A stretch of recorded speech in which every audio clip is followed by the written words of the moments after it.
great idea to block a freeway in its third straight week of protests surrounding a former police officer's acquittal on murder charges. Very bad things happened.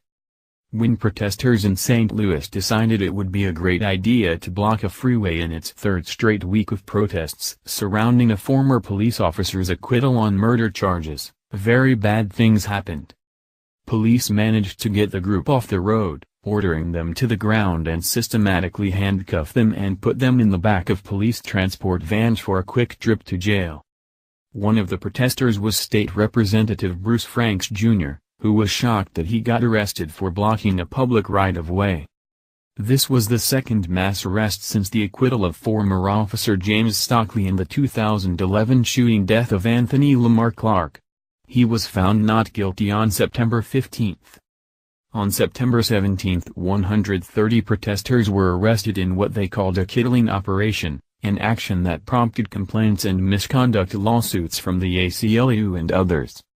Stephen Hoffman, a legal observer for the National Lawyers Guild who was there to monitor police behavior, said police didn't use chemical agents while making arrests, according to the Post-Dispatch.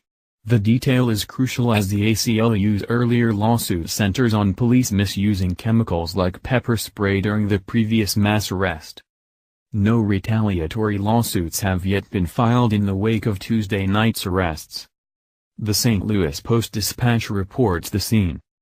Protesters were nearing Market Street when they were met by a police line and they moved onto the sidewalk. The protesters chanted, "We don't see a riot here. Why are you in riot gear? And touch one, touch all." Police ordered protesters to the ground, then began systematically handcuffing them and packing them into about a dozen police vans. After the sweep, police did not release any information on the number arrested or the charges, but St. Louis Alderman John Collins Mohammed said 126 people were taken into custody. Police spokeswoman Shrun Jackson said Wednesday morning that police made 143 arrests of people for blocking traffic. Police were still compiling names, addresses and charges, which were expected to be released later. Outside, a few dozen protesters whose friends were among the arrested spent the night on the front lawn and sidewalk of the Justice Center. They set up 8 tents. Some had gone on a snack run before sunup. They said they were waiting to help bail friends out, once charges are filed. You can expect howls of protest from leftists who will most certainly complain about their mistreatment, but what do people who block an entire freeway expect? What do you think? What is to be done with scores of leftist protesters who refuse to disperse an illegal protest?